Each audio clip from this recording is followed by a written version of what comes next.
the McGill Aid Centre has invited Mr. Ashe to come and give a public lecture this evening at 6 p.m.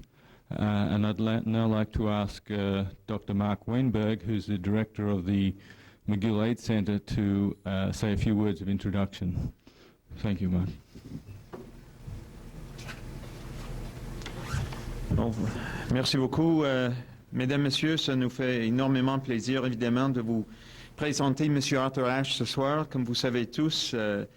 Ashe est reconnu partout au monde comme un des plus grands champions, non seulement dans le monde du tennis, mais également, je pense, dans le monde sportif complètement. Il est quelqu'un qu'on a admiré pendant les 20 dernières années. Il était, comme vous savez tous, quelqu'un qui a toujours se présenté avec beaucoup de courage. Il était évidemment un des plus grands champions de Wimbledon et d'autres championnats de tennis qu'il a gagnés. Certainement, je me rappelle que quand j'étais jeune homme, en regardant les matchs de tennis à la télévision ou en lisant ces matchs de tennis, on a toujours beaucoup admiré Arthur Ashe.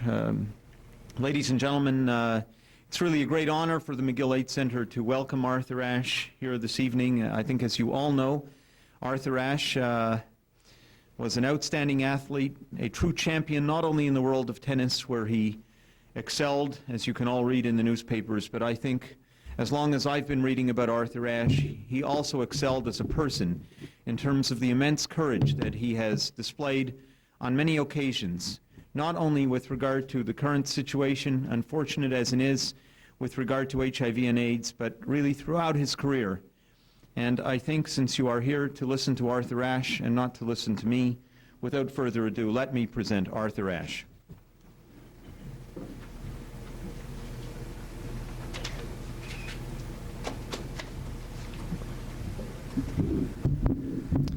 Thank you very much. If my French were better, I would speak in French. I had French in high school, but and talked a little bit when in Paris, and I've played here in Montreal, I think about 16, 17 years ago. I forgot when I was here last, but nevertheless, you'll have to bear with me in English. I feel fortunate to be able to come to Montreal to address the students and the public at McGill this evening. If past experience, especially recent past experience, is any guide, then it should be very interesting. I have recently, within the last 3 months, accepted speaking invitations at schools like Brown, University of Pennsylvania, University of Virginia, State University of New York in Ogdensburg, Adelphi in Long Island.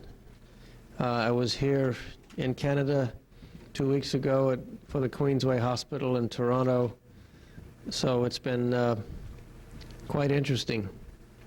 I had deliberately not accepted any invitations at all immediately after my announcement on April 8th for about three and a half months, so that I would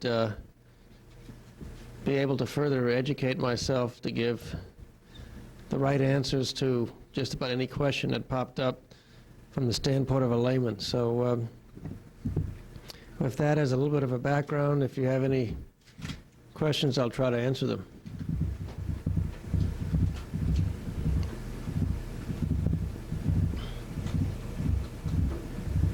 Well, you recently, in an interview, you recently quoted as saying that, let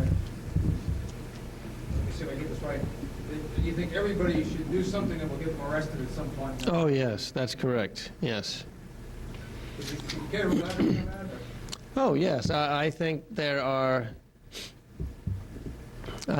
enough serious problems in the world, social, medical, political, you name it, that is worth one being arrested or engaging in some act of civil disobedience at least once in their life. Put another way, what kind of a world do you think we would have if no one were ever arrested because of the present law and order? wouldn't be very nice, would it? What do you think the major thing, the major message you would like to bring to people? I'm not really bringing my message. Certainly, I personalize my remarks, but I get my message from people like Dr. Weinberg.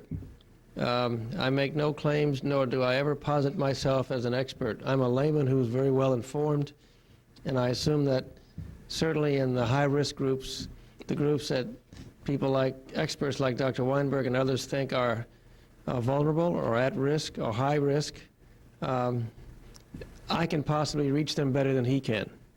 He knows more information and he's up to date and all of that, but a 17-year-old heterosexual whose hormones are bursting at the seams is liable to listen to me before he listens to Dr. Weinberg. How about a 40-year-old male? 40-year-old, yeah. Right, who's... Perhaps I could ask a question. Sure. I think one of the issues that touch all of us, including HIV-infected individuals, is that of border crossing policy. Insofar as the United States to this day has maintained a border crossing policy that discriminates against HIV-infected individuals, whereas Canada seems to have a much more thoughtful, if I say so, and generous policy in this regard. I wonder if you would be prepared to comment on this issue. Well, there are a lot of people in America who think our policy of not allowing people who are HIV positive or have AIDS to come into the U.S., even for meetings, in many cases, is ridiculous, medically indefensible, and a lot of us think immoral, given our set of values.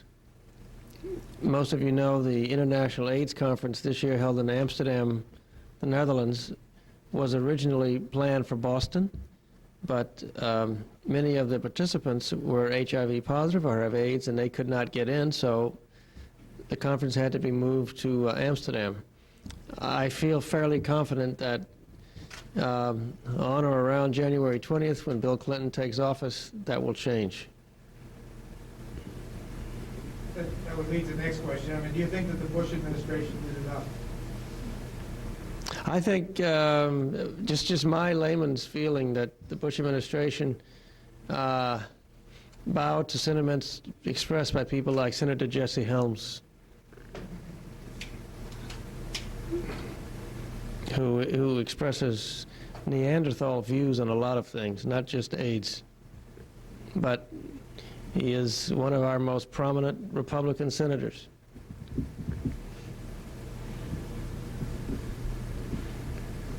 Arthur, have your feelings about the press and your announcement of April 8th changed any, or the responsibility and the role of the press? Have the intervening months made you rethink it, or do you feel the way you did it here now? Oh, I'm certainly always rethinking it, but I don't think the conclusion is any different. I firmly believe that USA Today was ready and willing to print if it could find some corroboration that I had AIDS. They just needed more proof. And evidently there were other managing editors and sports editors of major papers around the country who felt the same way. But what I can say is that next to invitations from groups, organizations like McGill, the next group in terms of numbers that have sent me invitations to address them have been journalism groups. Columbia University School of Journalism asked me to come and speak to all of their students, graduate and undergraduate, about it. The American Press Institute asked me to come speak. The National Press Club asked me to speak. The Associated Press managing editors meeting in Hawaii asked me to speak. The Associated Press New England sports editors last week, the day before World AIDS Day, asked to speak.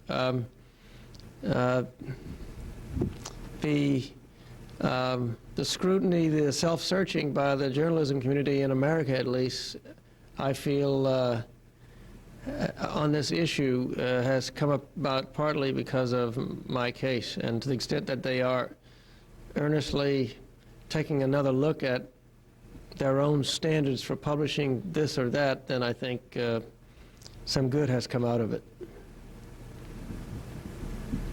Arthur, I'm a poor generation hemophilia, and as you know, most hemophilia community got to age through contaminated blood products. I know you are hopeful, as most of us are, that the may change things. But having lobbied the Bush administration for some years now, I also feel that it's the deep down bureaucrats in Washington. And my question is, do you really think Bill Clinton can bring this about, or do you have any first-hand news that the Democratic Party will make that change, particularly with regard to travel restrictions? Oh, I don't think it's a matter of can he do it. Oh, sure he could do it. George Bush could do it tomorrow. It's a matter of will he do it. And I'm led to believe that he would seriously consider doing it. Because the irony was, he did sign the New Immigration Act in 1990, but the regulation was intervened or interrupted because of Jesse Helms and Pat Robertson. No, we understand that. And Pat Robertson Reverend Robertson is a Virginian like me, and I know him a little bit. But the major reason was cost, partially, and also if one looked at where a lot of HIV positive people might come from, it certainly seemed a little tinged with discrimination in some form or another. So, I'm not surprised, but I just think Bill Clinton will change that. He'll find a way to do it. It's the humane and right thing to do, I believe.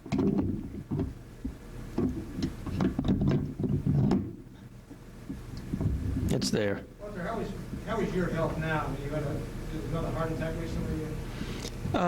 Yes, that's quite minor. Although I'm guessing no heart attacks are minor, but about as minor as it could be clinically. My health is pretty good. I have good days and bad days. Thank goodness this was not a bad day, or I may have called and said I can't make it. But I'm doing okay. I'm benefiting, I believe, from, I guess, what's called combination therapy. I'm on AZT and DDI, and I seem to be responding better than I did even when I was on AZT alone.